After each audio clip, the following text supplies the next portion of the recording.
Gasimbaganire bannamawulire.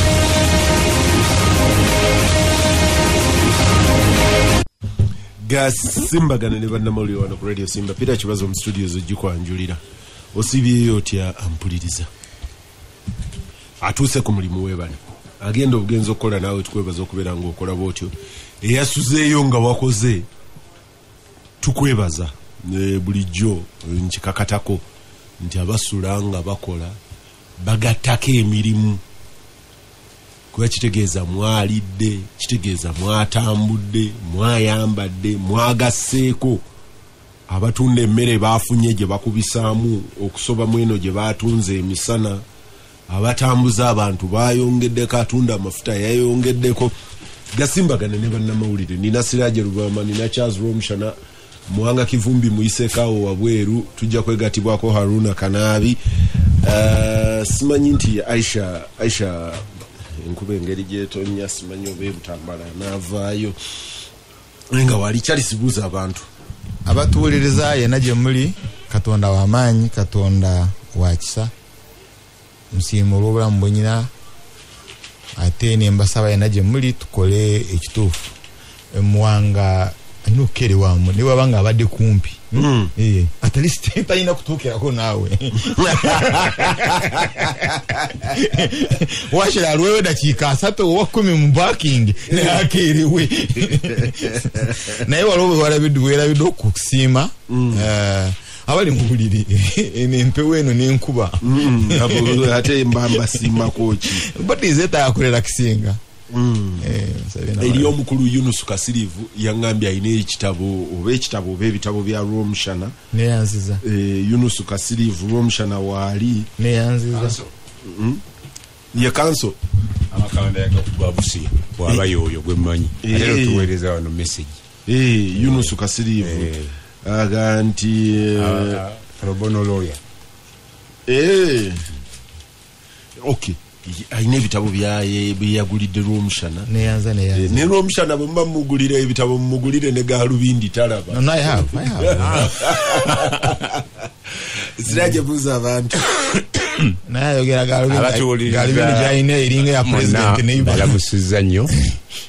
Nenebaza abasawo b'e Nakaseke bagezaako okukola ku mwana wange omwezi mulamba yagenda 26 esingo yagwa ku madala n'enyimika munne yamusindika naye oluvannyuma lw'ekitanda okubanga tekisalwako ne baga nti esigadde emyezi 2 gyasuubira okuwona tumujjanjabire waka ne bakkiriza ne batusiibula mu wiiki eno gye tumalako.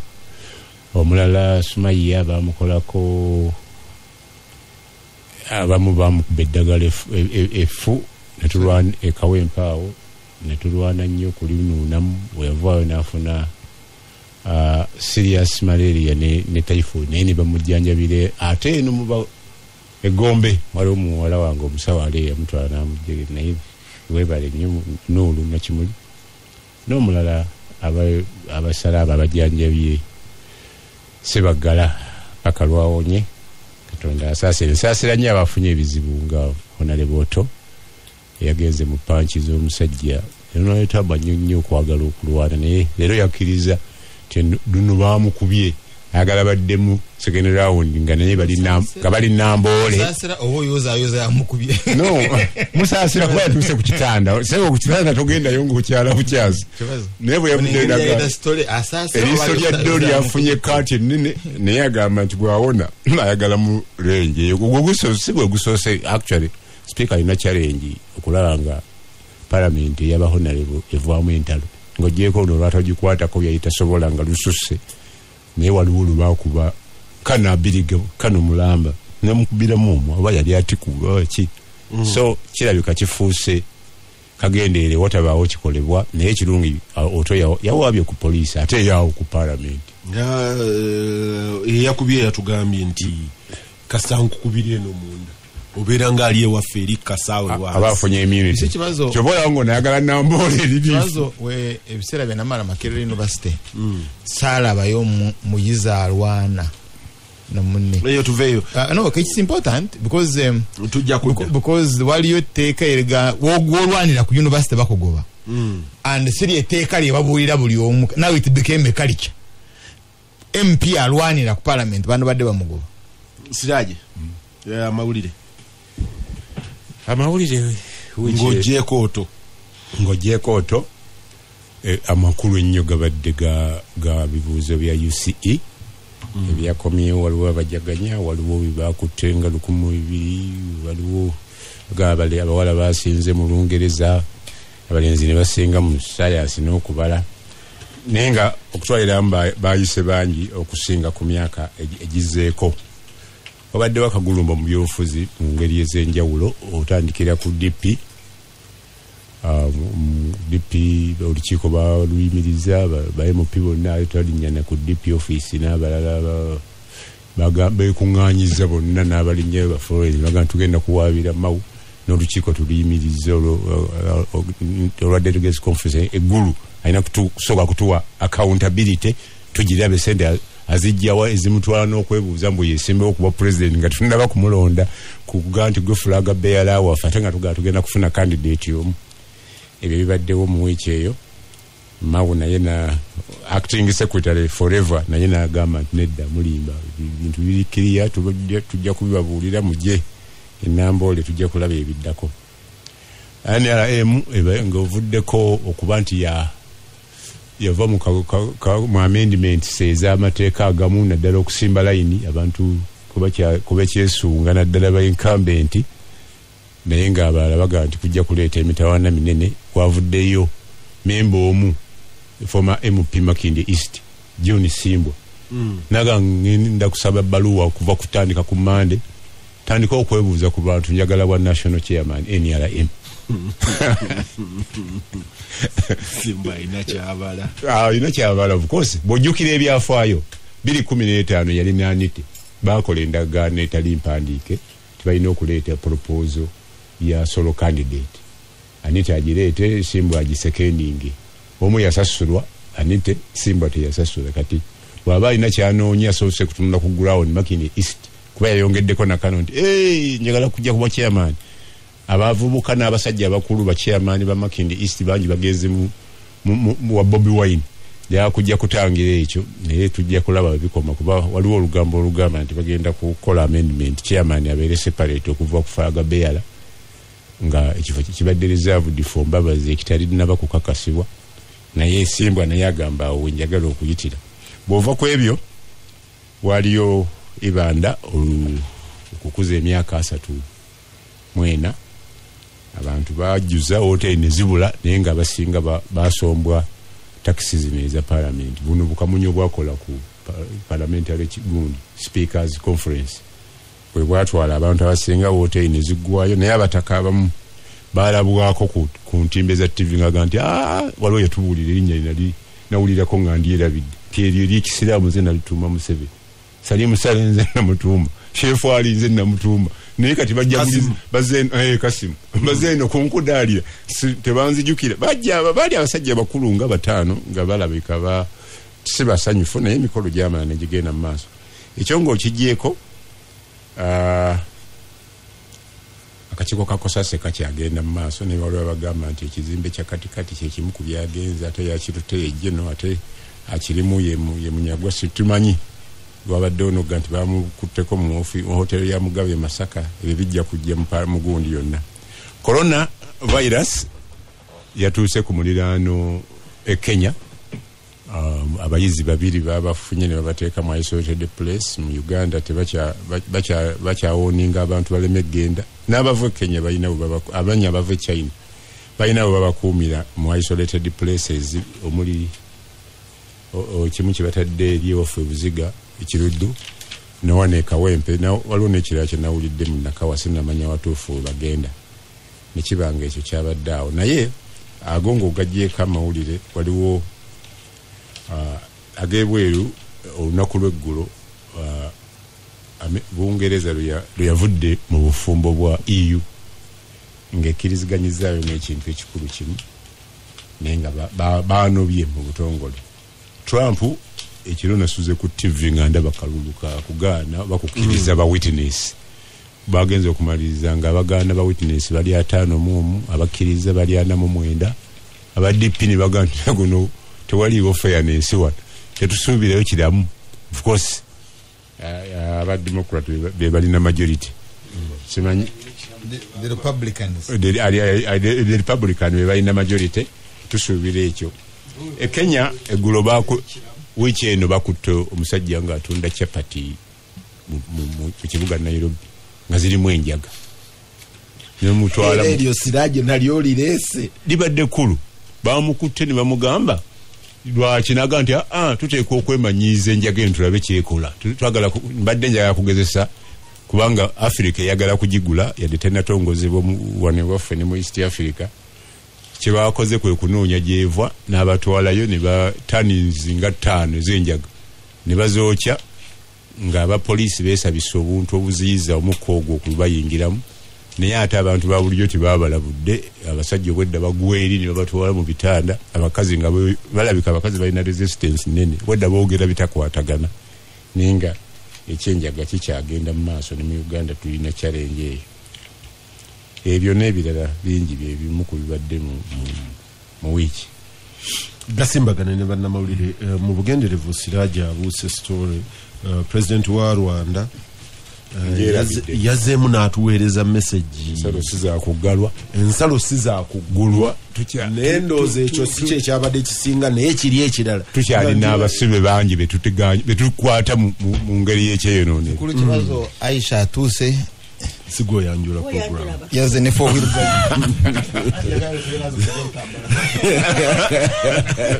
Sigo yanjula program Aisha ne katerega nade mazoba tekako substitute nga ngambye kana bijangu bano ene nkuba sibesiga katerega no sibade sanjula kibazo naye wagambye Aisha buza abantu abatuuliriza musibye mutyanno njagala okuyozayoza abaana abakoze obulungi omuli ne muwala wange saba mukama abawe future ennungi mwanga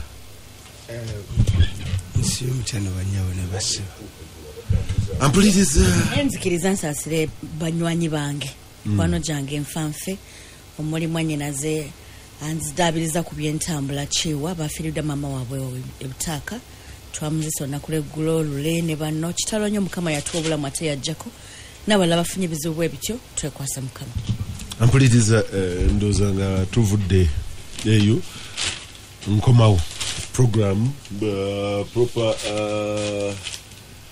ngenda kutandikira wa Siraje Siraje abantu abasinga bagetinze excited nga odongo to ne oliye bamuyitani akachi akol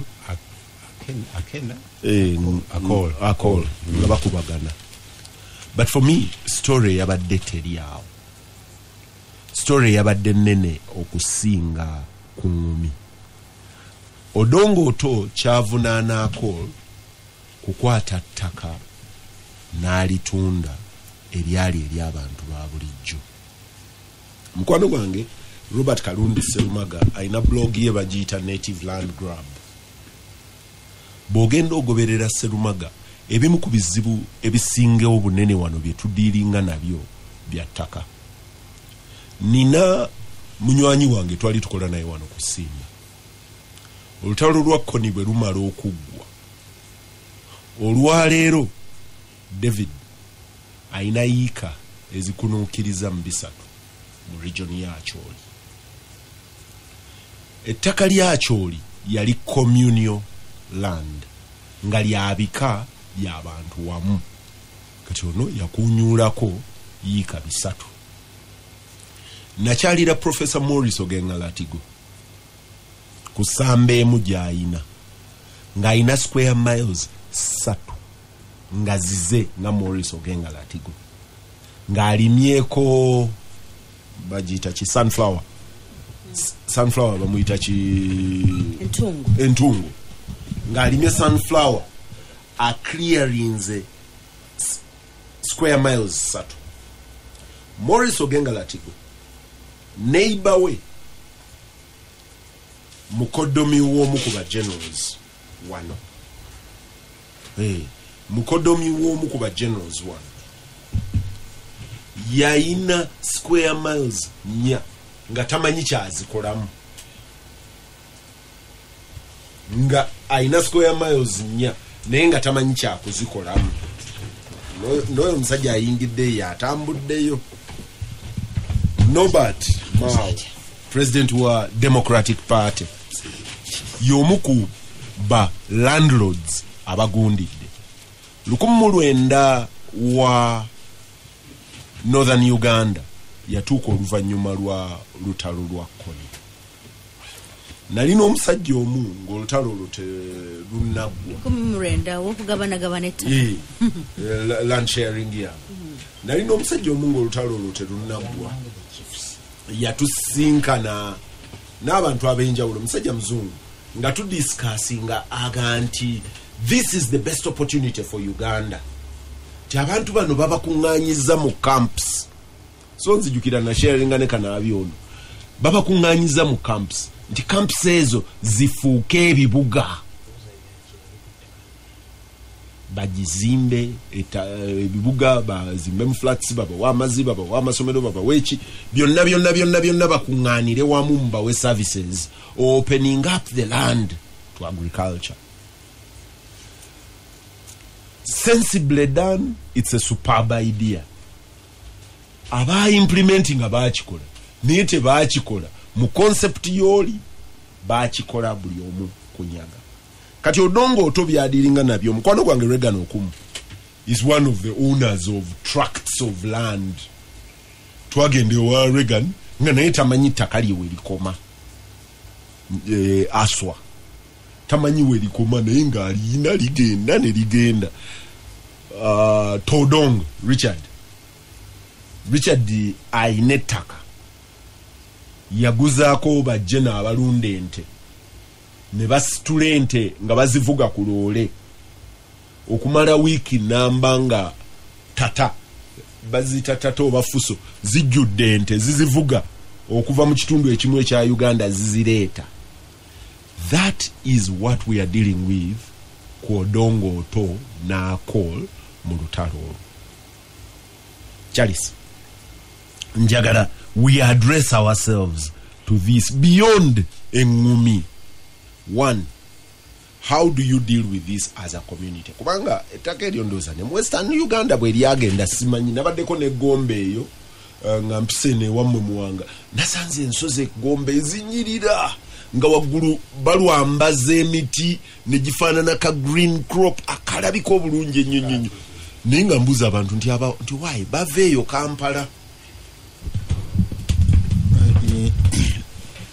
Nyina information jengoberera waliwo gye ntera okusinkana ne Aisha Kabanda. Kati ku pano eyo tulinawo member wa parliament yagenda mu kifo kya Nyombitemu, Semeo Nsubuga natambulako mu moloka ye yampako lift, tayimirira ku bitaala, moloka zirina kumuviira, tambula nga ba minister, heavy regarded. Bw'omulaba oba olaba omwana mu deep state, but Semeo Nsubuga ate wa NRM wa muntu wa Museveni, naye Semeo Nsubuga mulimu contradiction eri Semeo Nsubuga lwe lutalo luli wakati wa deep state ne kino kyolaba enambole. Deep state eyagala ttaka, tujja kunoonya ebigendererwa byayo ku lwaki waliwo kino ekirwadde crazy okwagala okuwamba ettaka. Now abasitula abantu mu ttaka mu byalo bakolagana ne deep state. Semeo Nsubuga okufuna akalulu eri yeetaga kulwana ku bantu ba bulijjo, because politics eziri awo mu belt eyo, nze Nakaseke, all that area politics kati eziriwo mubende kulwana ku bantu baleme okubajja ku ttaka. Naye ate ekitundu ekyo kya mukulu Museveni kya yero, naye ate ababajja mu ttaka ba deep state ya yero. Kati wenjogerera Semeo Nsubuga bamuganya okujja ku mpewo. kati Karundi Serumaga bamugana, you remember, naye ensonga ya Karundi Serumaga yo yali ndala, waliwo amazima gotalina kuleeta ku mpewo kati oyo bamugana, finished. But Semo Nsubuga bamuganye, is guarded, mulokere si ateekamu amafuta, but todda ku mpewo because balina okunyaga wali ettaka. So the issue naye abadde alina amazima gateeka ku mpewo buli lwakwata akazina abantu beeyo ettaka amazima tegafaanana na gali. Therefore kati kyetulina okunoonya mukulu kibazo is tunoonye kiki ekiri mu ttaka, ku lwaki waliwo craze ey'okuwamba ettaka. Tebabuze ettaka, ne bano ba investors be balina be baleeta tebanaba kubula ttaka. So where is the crisis? Line ettaka lye bawamba lyabwe oba balyagala for personal use, oba waliwo they are agents of a group ejja mu biseera by'omu maaso bagitegekera ettaka. And because fe twagulanga ttaka for security, mugamba embeera ejja mu biseera by'omu maaso tejja kusoboka, therefore kangula akataka nzimbeko akayumba ebirala binaagaana obwana bwange n'obuzuku bwewe bubeera. But these ones bawamba ettaka, are they grabbing land for security? Kyekizibu kyetwali tulina kyekizibu kye balina. So kyekikulu kye tulina okunoonya, these are agents na bano ba deep state abawamba ettaka siryawe. And zentalo zowulira eziri mu Angola, Kabinda enclave, zentalo zobadde owulira eziri mu West Africa. I remember kati olina okunoonya role of China, olina okulora role of Germany, olina okunoonya because the other day I explained to you, Africa erina capacity ekola emmere eriisa ensi by around 70%. Dangote. Yes, Dangote agenda kulima omuceeri ogusobola oku sorting out 45% of Africa's imports of rice. Tulima, but we are literally net importers of rice. Pakistani abatayina na ttaka, abatayina na almost semi-arid areas. So we have around 60 or 70% of arable land yokulimamu, naye bali tebaagala fe tulime tubawe. The Chinese tayagala gwolima omuceeri wano Katonga omuwa omuceeri, ayagala yejire Katonga alima omuceeri agweriise. And that's the crisis gye tuyina. Therefore tuyina Arnak Beno, tuyina occupation eni yezze enyaga, naye tenyaga ku lubuto lwayo, no, enyaga ng'esuubira their agents for the future. Gye tuyina okunoonya the future. Danger ya future eyo eri nti etubalanga pests. You tosobola kubeera n'ettaka nga kanaabi niibawo ng'ate ogenda kubeeramu n'ente amatago ga exporting to Canada. No, kanaabi is looked at as a pest. Nawe olina okumunoonyezako emikwa emutta n'omufuuyira. Siraje omanyi kyaza abadde ayogera reflectinga ku ekyo ekitundu ekya Northern Uganda, naye neewaabwe gyava. The last time lwe navuga, actually saavuga, banvuga, bw'ovuga tolaba, ne bantwala bayitayo ng'oyisa ekihiihi n'ogenda ng'agenda e Congo. Bw'ogenda otunuulira ng'ovudde ku kkubo, ovuga ensozi 2 oba 3 nga za muntu omu, n'ovuga endala n'ogamba oba population ya wano yasenguka, n'oliyanga nti eno bw'ensenguka ate naye efuna beeyiikiriza abalala. Siraaji, ekyettaka tokirabira ku bikonde bya oto ebyamukubiddwa. Ekyamukubizza kirimu kinene nga bw'ogambye nti mulimu ettaka lya Dagana, naye lwakuba nti abadde akikolera mu constituency ye n'agenda mu constituency ye n'agamba nti ono bannange yabba ettaka lyammwe, kati ono we yamusanze n'agamba nja kukuba. onjogerako amazima. Nenjagala kubaleetera scenario 2. Emu ya akakiiko ka Justice Bamugemerere, emu ya High Court profile case. Joseph Mulangira yawulira ettaka wakati w'ab'ekika ky'abengabi n'engo, ng'omusajja yafa ng'azadde omwana naye n'afa ng'aleseewo muzzukulu omu. amuyita Lubega ali awo mu by'amasannyalaze n'amugamba nti nkuwadde ettaka lyange e Masaka n'estate zange ziri Ntinda. Kati bali abengo nga bagamba naffe tulinawo maama waffe yafumbako ew'omwami oyo yadde teyali wampeta. Mulangira n'abagamba muleete wano. Ne bagaana omuleeta n'asala omusango oluvannyuma emyaka 4 ng'omukazi afudde emyaka 2 emabega nga tebamuleese mu kkooti. Abengo ne bajulira pana yali ekulirwa Deputy Chief Justice Owindola yagala obwa Chief Justice nga kuliko Kakulu olumu eyitibwa Maraga nga kuliko ne Remi Kasule. Remi Kasule n'aguvaamu nga tegunnaba n'editayalinga nga gukyatambula.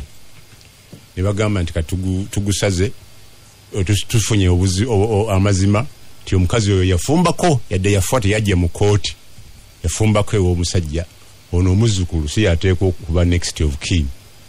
Ne bagamba court bailiff awe notice abapangisa abali ku estate z'Entinda naye nga waliwo aliraanyeewo avujjirira asobole okugaziya woteeri ye.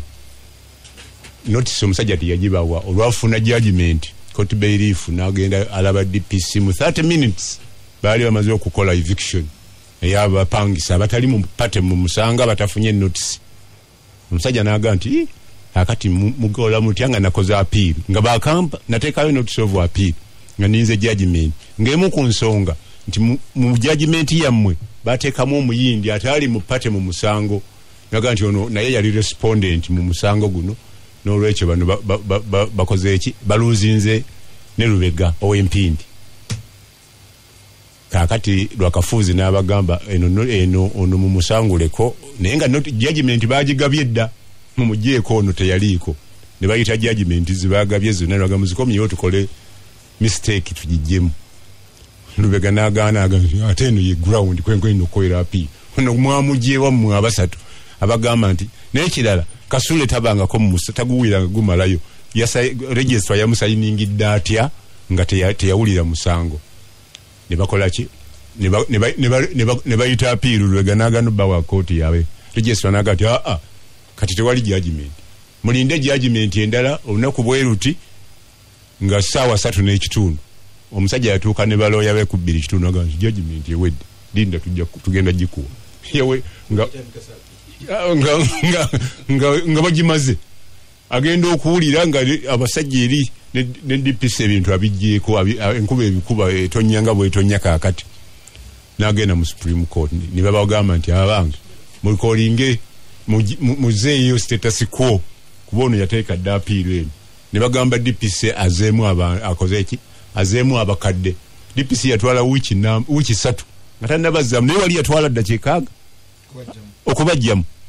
Kakati eyo scenario emu nti first of all ne panel eyaliko eyaddamu okusala ensalo waliko mulamuzi yawulira kuba Kasule yali agenze bafuna yawo omulala omupya ataguwulira naye n'asayininga eyokusatu nga bagamba nti kakati status quo ebaddeyo paka Supreme Court lwenaguwira. Ekyo kimu. Ekyokubiri akakiiko ka justice bamugemerera at least nafunako ennaku ezasembayo natambulako naye ezasooka saaso nali njagala interview and briefing him.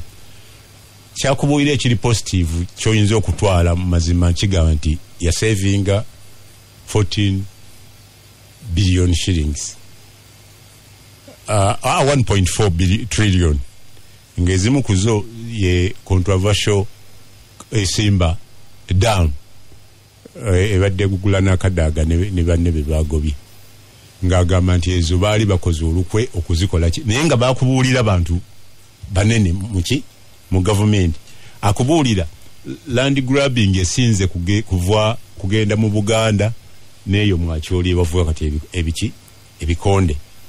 Kati bw'okomawo ate mu kooti osanga abantu be bagoba ku Kaweri Coffee Factory y'aba German emirukanga ena basinga omusango. Government egamba nti erwanira abantu ba bulijjo nega nti naffe tujulidde kati twagala kola ki awo backfire weekomerawo ate ku Semewo Nsubu galaga ati genda bali Museveni bawa ettaka lyaffe bakulonde ffe tujja kulonda ng'ogidde muki mu NRM. Kati ettaka lifuuse political mu kooti lifuuse political mu kakiiko kaba mugemerere akugamba nti nze oyo omusajja eyaŋŋamba nti ngende mpaabe wa Katonda mulekedde Katonda era Katonda yamujulidde n'amugye mu cabinet n'agamba nti nabana abangobe egindi mutungo nabasonyiwa mutungo olabe ebiriyo kakati ku kono omusajja Kasasa n'abalala abalwanirayo nti ettaka ligenda likomawo boomerang nti isi up to now amawere agali munda gaga nti babasasula sente bagende bafuna awala omukulu omu ku babiri gwe bawaabira n'aga nti nze bwe mutampa $1 million sikola ki sivaawo kati gavumenti Basajja aga nti tulina kugenda mu NSSF tujeyo sente zandikoze amagoba tuziteekemu akakiiko k'ebyokulonda akatakola magoba akasaasaanya obusaasaanya akatemako okulonda ne kongerayo wiiki endala 3 nga buli wiiki buli naku 5 kasaba bilioni 5 buli naku 5 kasaba bilioni 5 wetwogera wano waliwo abaana abawezezze 18 waliwo kitegeeza waliwo obwetaavu bw'okusaba bilioni endala naye ate akakiiko kenyini kaga sente ziriiwo Kasajja agamba tujja kusala amagezi batemeko bakome ku bilioni 5.5 ono Bahati agamba nti tujja kuzifuna tujja genda mu so evidence ekintu kyoku kibattaka kikyagenda n'akakiiko January yaweddeko eggulu nga report mu 7 tanajanja yajongeddeyo emyezi emirala abantu ne resettlement ne immigration ne biki ebyali ku ttaka bo abazungu beetwalira obudde ne bakolawo research ngaga nti bana abantu mu rights ze batagenda kubeera nazo property rights zo zigenze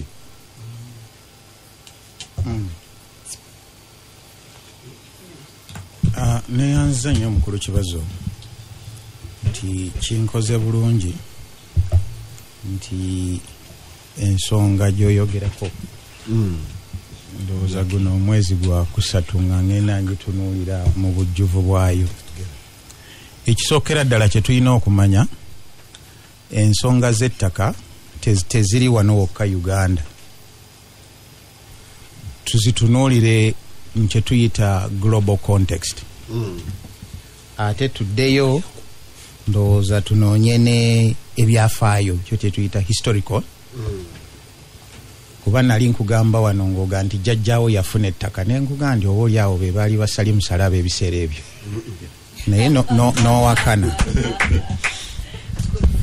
naye bw'oba otunuulira nti basali musalaba ebiseera ebyo the people who were closer to power engeri nabo gye baagabanamu naddala ekitundu kino ekya Buganda nga bayambibwako abazungu basobole okutuukiriza ebyo bye baali bakola ki bye baali baagala kuba Buganda yonna yali eweza ndoza square miles 1,700 mu 200 something Kabaka ne ba Royals ne batwalako 1,000 bonna awamu bamwe bajajja bamwe n'abalala nabo baali baweranga 1,000 nabo ne bakola ki Abachina ne bagabana Abachina baali tebannajja kakati ffe abaffe abataali nanga naye nga baali ku ttaka nze ne Muwanga ne Aisha ffe ne tusigala nga twali bapakasi ne bateekawo netteeka wano mu Buganda nga bw'oba onoobeera ku ttaka lya jjajja wa Kibazo nga tosussa yiika 3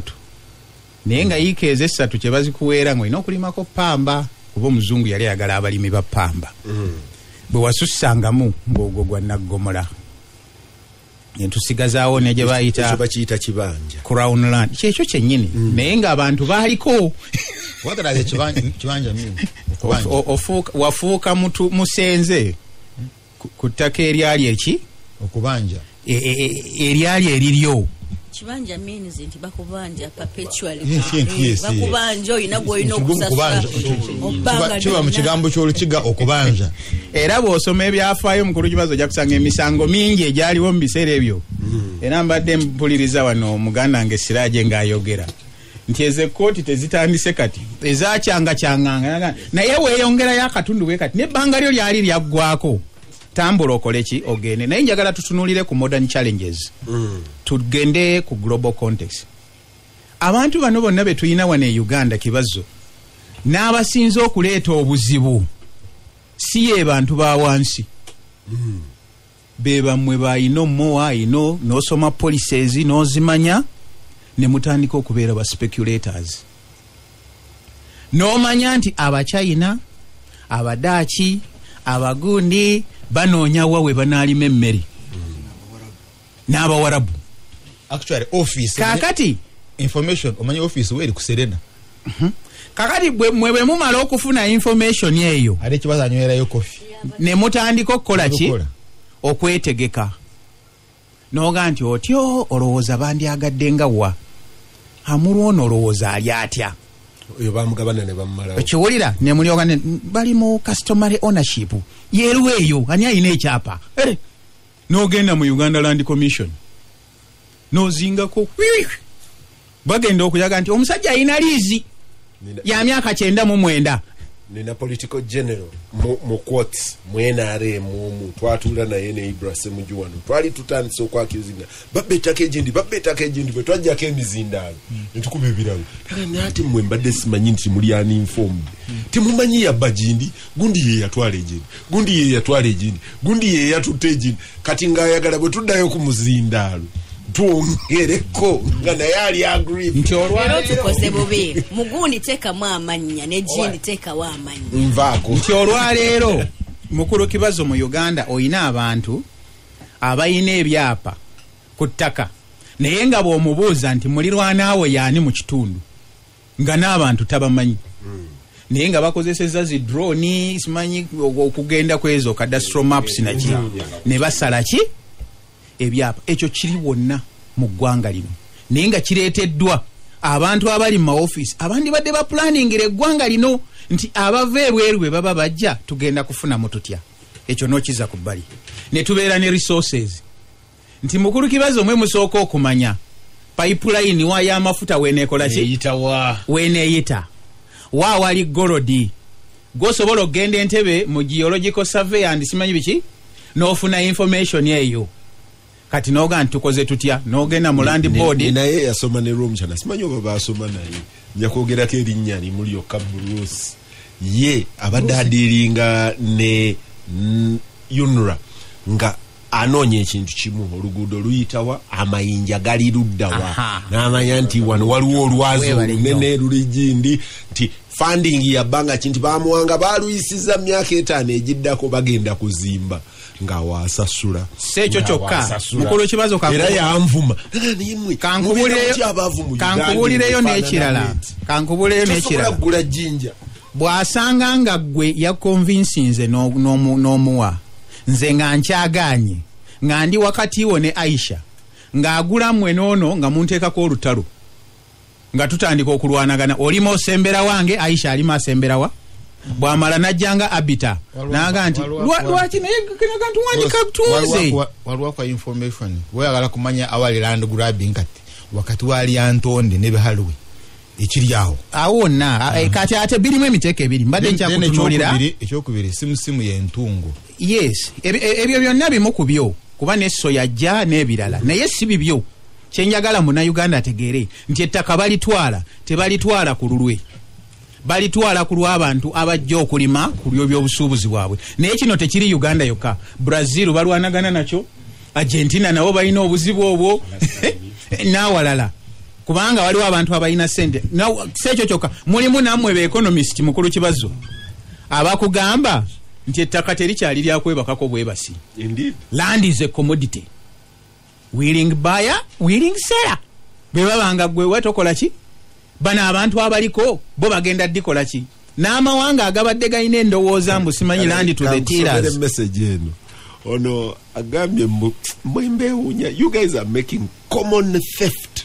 a philosophical issue but there is no tewali njawulo wakati w'ababbi battaka n'ababbi b'obusimu ku street treat them the same naye bano balinamu ku magezi owakasimu anyakula kanyakule zanya n'amaana kati mukulu kibazo male njankulire kakati eyo gitunuulire mu ngeri eyo ate weewuunye nti policies zino ezimu ziri supported by the World Bank oyina egundi endala egamba nti oyina okutunda simanyi kaboni kibazo olimu abo abasimba emiti sinaba oyinayo mikwano gye gisimba emiti bangi bagirya gikola embaawo mbaawo zigenda waani naye tebatunda kutukola mu mbaawo. Abo nabo batutte ebitundutundu n'ebitundu by'abantu nga basimba miti babasasule gye bayita carbon simanyi whatever ebiva mu mawanga agakoze eki ebyo birimu ssente mpitirivu nnyo. Omuntu wa wano ekyo takimanyi yawoza kimu bamugobye kuki ku ttaka. NFL bize nnyo esimba payini n'atambula wano embaale wano ku Elgon region waliwo company bagiyita oba kitongole bakiyita Face kyali kyagala hectares ndowooza emitwalo nga 25 ne bagoba abantu ku lusozi eyo nga baagala kusimba miti. Kati ekyo bwe tukivuddeko mukulu kibazo tuyina ekizibu ekirala nti abantu beeyongedde mu Uganda. Ekyo tukikkirize. Uganda teyeeyongeddeeko. Waliwo gye mutannaba kusoma internal immigration tetunnaba kugitunuulira ng'abagiriidinze obamanyi bano balwa omushana abakiga n'abalunzi b'ente mu binene. Kati bagenda banoonya buli awali gye bayita unused oba idleland nayo nga bagikola ki. Njagala kusembyayo mukulu kibazo bwe tuba twogera ku bantu abagira ab'ettaka. Ekereziya togireka bbali n'ekkanisa kubanga naye eriemu kwabo abayine agatundutundu nabo nga bawa abantu notisi nti mwanguwe mukole ki musasula obusuulu. n'okuvaako bumba temusasula obusuulu. Gasimbagane ne bannamawulire wano ku Radio Simba. Peter Kibazo mu studio z'ogikwanjulira. Haruna Kanabi, Siraje Rubama, Aisha Kavanda, Mwanga Kivumbi ne Charles Romshana. Aisha. The answer Kedera. Peter, you need to read more of the native land grab.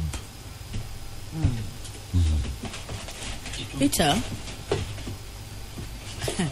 betwafunye situation ewafeka kitaffe nga yakafa awayiseewo olunaku lumu enkeera tuba tuli awo tukyekwanya ne tufuna yajja otugamba nti yali abanja kitaffe nga mubanja ekitundutundu ky'ekibanja kyaffe kwe kitutte ekyatula mu ttaka lye naye ng'ekibanja ekyo kitaffe yakigula myaka gya 5 aga nti usibo wawo nti ekitundutundu ky'ekibanja nti mubanja kibanja mwe tekitutte ku ttaka lyaffe wano wamwe omuntu wabuuza nti waffe ffe be baazala mu myaka gye7 tetulaba nga tugamba nti wano si wammwe kitaffe afudde kati batuga nti we muli si wammwe.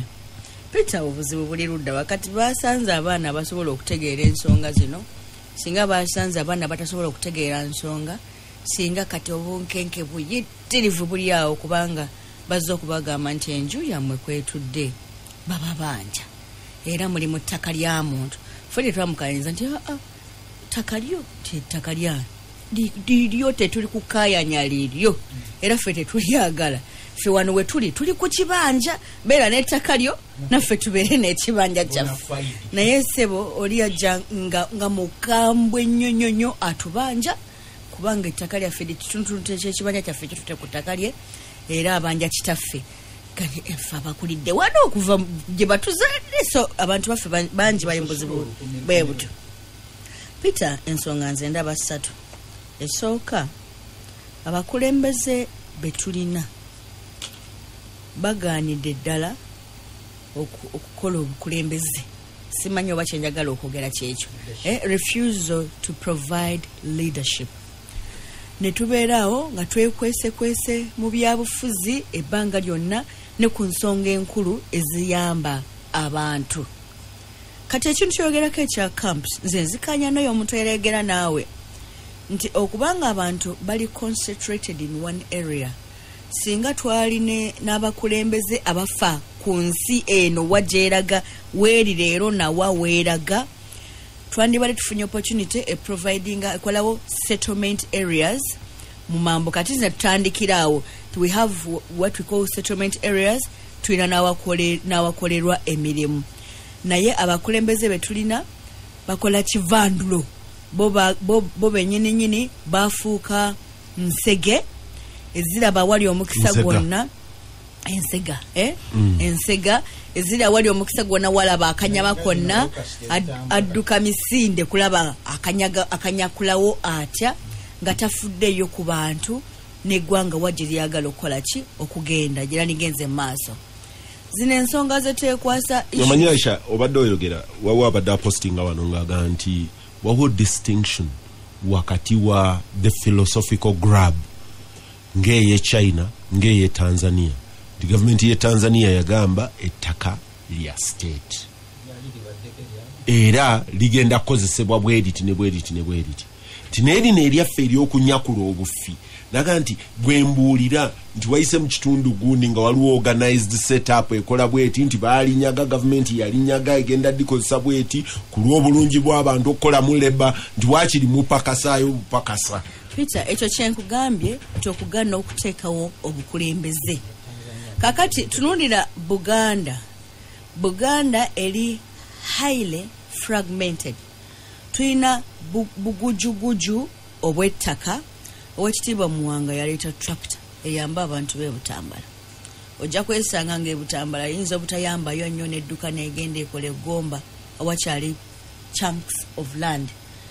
Tulina bugujuguju obw'ettaka kati ng'ate abakulembeze be tulina olw'ebyobufuzi batya okwagala okuyamba. N'osanga omukulembeze yagamba famire ye yagamba ettaka terisalwamu abaana bayagala beekolemu kampani ettaka bali owningire wamu lisigale nga likyali wamu okusobola okukola production etegerekeka. Kati nojja e Buganda n'olekawo kye tuyita dual ownership of land. Kyesimanyi wawe kiri walala wonna okujja kuwa ne Buganda nti weesanga ettaka limu tulinako babiri etteeka ly'obusenze bw'olijja mu teeka engeri gye lyatandika namu toyina kulimako bya nkalakkalira tolina na kuzimbako nyumba ya entandikwa yali engeri gye lyalimu nerijja nerituteerawo system y'obugujule obw'ettaka obutayina makulu netwefuula ng'abaagala okuyamba.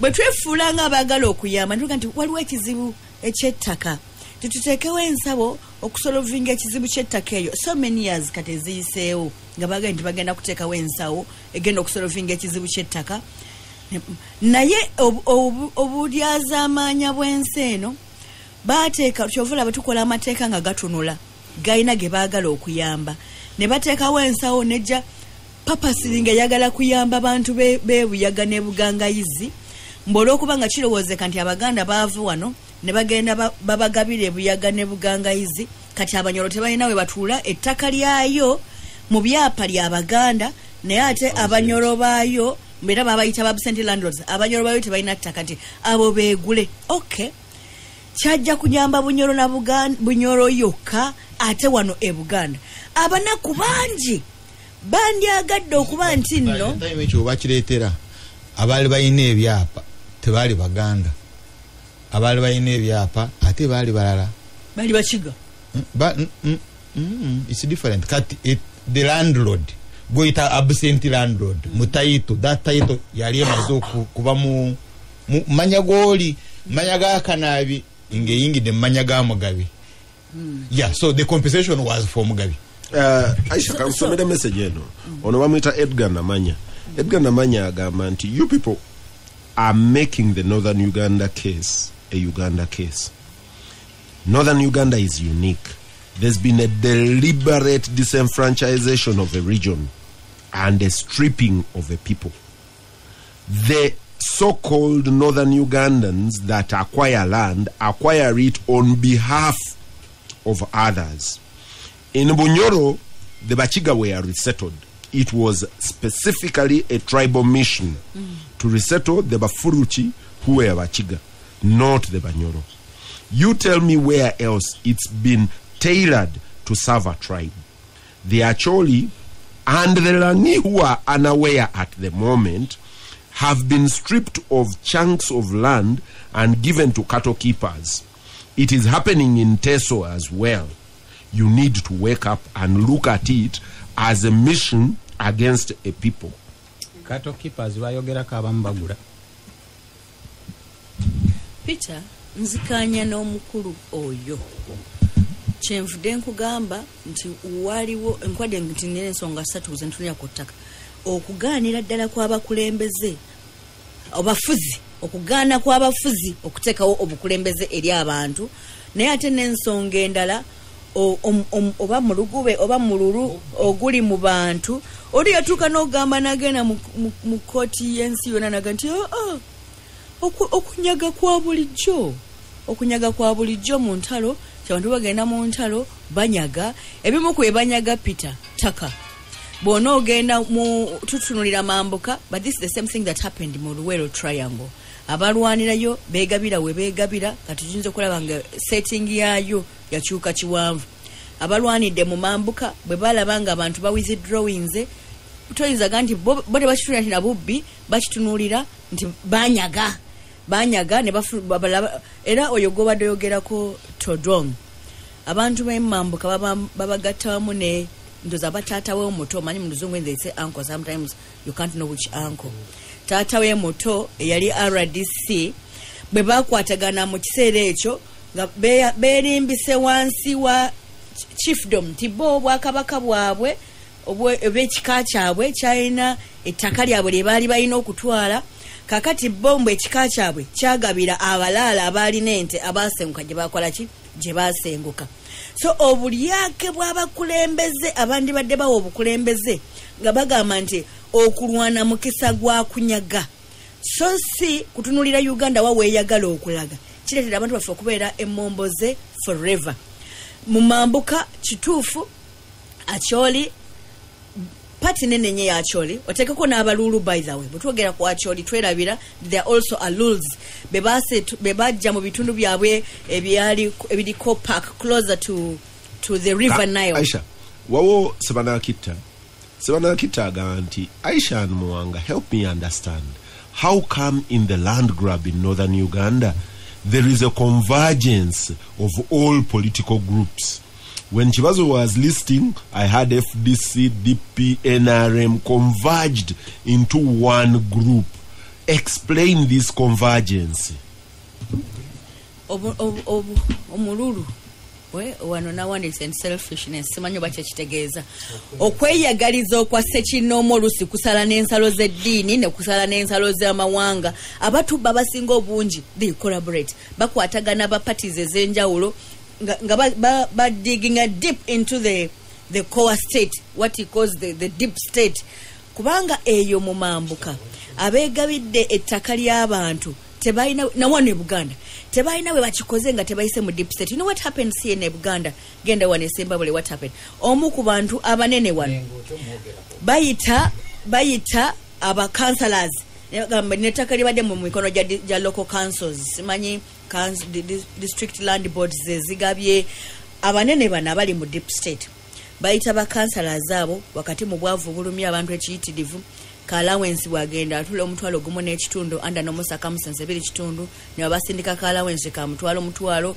ne bayisaga district council yayisitudde neeyisa resolution okusalawo okuwaayo ekitundu ky'ettaka kino abantu bakolereko abanene bawana bali mu deep state ne bafuuka bakayungirizi Romushana kyabadde ayogerako wano ne bafuuka bakayungirizi kyali kigobezo no kozi ku radio la ne bakafuuka bakayungirizi b'ettaka bamala okwasaganya bali abamuti olw'erinnya n'abawaka kadde w'emitwalo 5 mu lukiiko ne bajja kati no executive formally neegaba omugagga ono agenda kukola emirimu twawaddeyo ettaka nabeko kye bakolera abantu ono bamuyita Lukansonga agamba nti is there a control on where one should buy land in Uganda nti yebwagula ettaka eamuru lifuuka lya kalandala kubanga ye Lukansonga mbu all of you in the studio have become tribal and you're looking at people buying land elsewhere as a tribal element nti is there a stop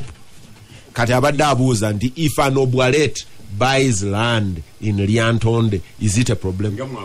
If him Lukanshonga buys land in Amuru, why do you look at it differently? Omusajja oyo kibazo nsonyiwa Aisha nzikiriziganya naye bulungi nnyo nti amateeka gaffe galimu ebituli bingi nnyo tegakomye ku ekyo kyokka abantu ng'abo ba Lukanshonga n'abalala Lukanshonga kitegeeza ki okuruka ensonga lindako abamu bavudde wano mu central kati njagala kuwa district nga Ajumani ne Siramuru abantu bava wano ne basanga ettaka gye liri ne bagula ika y'ettaka emitwalo 4 ag'essente kulwokubanga omuntu oli bamusanga ng'ali mu bunaku buyitirivu nnyo ne bamugamba nti emiti gyonna tugenda kutema ffe twokya amanda. Lukanshonga n'ava wano ng'alina enteezi n'agenda eggulu n'atunula omuntu alina omuddo n'ajja n'ayogera naye oyo naye n'amusasula naye nga teziri ku market rate.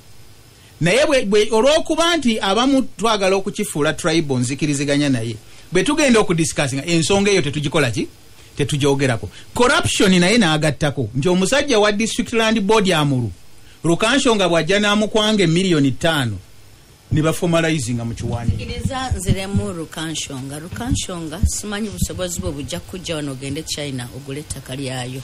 Kubanga China basinga obungi. I think mugudde mu trap. No, these guys are falling into his trap. Because ijitwale to debating ngako. Let me make my point katono nnyo. Lukanshonga abakulembeze balina obligation of protecting banansi obutabeera exploited. Banansi abali ignorant of issues that is taking place. Lukanshonga abantu bamala withdrawing ne bava mu byalo ne baba compacting mu protection camps. Who is that has right to sell land y'abantu eyali communally owned? Kataleka kulowooza ntugamba nti omuntu asobola ku owning. You can. Netuga nti this land, most of it is public land. Erali public land, erali communal land. Kati ani oyo awaayo ettaka ly'abantu nga tafuddeeyo of what should be done where and when. Ndoza ensonga tutyo okukwogerako nti abagaba public land bandibadde tebagaba bugabi bila mpango nga tebafuddeyo ku protecting interests z'abantu abo abali awo and the future of the country. I think that's the issue. Gasimbagane ne bannamawulire nkomawo ne Muwanga Kivumbi. Gasimbagane ne bannamawulire wano ku Radio Simba. Byoyogede kana biba biwulidde ku muzindaalo. Bamuwulidde. Oba ojjeeko omuzindaalo bye twogera bibeera byawo. Bozzaako byo bibeera byawo. Muwanga Kivumbi, they would be so sweet. Singa bide kumpewo. Native land grab. No. Peter, tukungamba n'okukola kolonga accusation nti sisoma. But I fear nsoma ebigira. Likwa nnyo. Be yali awandiika mu kitabo kye ku preconditions ezireeta community ensukula. Of all the things byaleetako yagamba an emergence of an enlightened elite. Enlightened elite.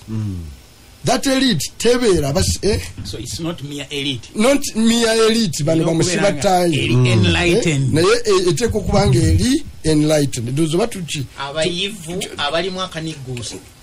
Oba tukigese tuki aba unenlightened aba tuna n'ekigambo obugunjufu. Enti abayivu abagunjufu. Enlightened means abayivu abasuumuse. Abagunjufu. That group ebeera mu civil society, ebeera mu ddiini, ebeera mu cultural institution, ebeera mu civil service, ebeera mu political class. Because Katonda atuwa ebitenkana. Katonda bawa Muwanga Kivumbi amagezi. Even okutegeera obutegeeza ensonga ng'asobola zinnyonnyola. Nyina obligation eri eggwanga. Ebyo bye mba ntegedde clearly. Obinnyonnyola lw'omushana tera omushana abyongereyo kwa bijja kuyamba society ogenda mu maaso. Kati burden elite group gyeba nayo nti beba sindika wirubaro tebuzanga wirubaro y'omukyanga bewugisindika kati ono omuvuuka situla wirubaro kwe kutudde interest zaffe zonna ng'eggwanga bw'ofuna ono asindika wirubaro ng'agitwala mu kiyira kugiyiwayo ye elite group yawan. The total of it, what a society can become, a collective enlightenment, a elite group ku time eyo. Nebo bera kabaka, nebo bera archbishop, nebo bera president, nebo bera pastor, nebo bera nze munabyabufuzi, nebo bera civil society leaders. Bichi bobo kwata kazindalo okubulya ku pulpit. the aggregate enlightenment kati fenna nti waliwo ebimu byesobola okwogerako with the uniform voice aye sakyasoga nti bino bottom line ewaffe tetujja bikola kati the let down esinga okubeera wano nti eriti ya wano nzibi okay mu bigambo byo nti tutonafuna emergency ya enlightened group oyina just be elite but ba elite bano bo bajjako engoye ngoli kyagambye babbi ngabo ku street the problem nti bote babba tebakunyola mukono and they are worse because you see bano this is an African man agenda signing a contract to buy a military equipment ne bamuguze eri fake ng'ategedde na agamba nze nfunirawa.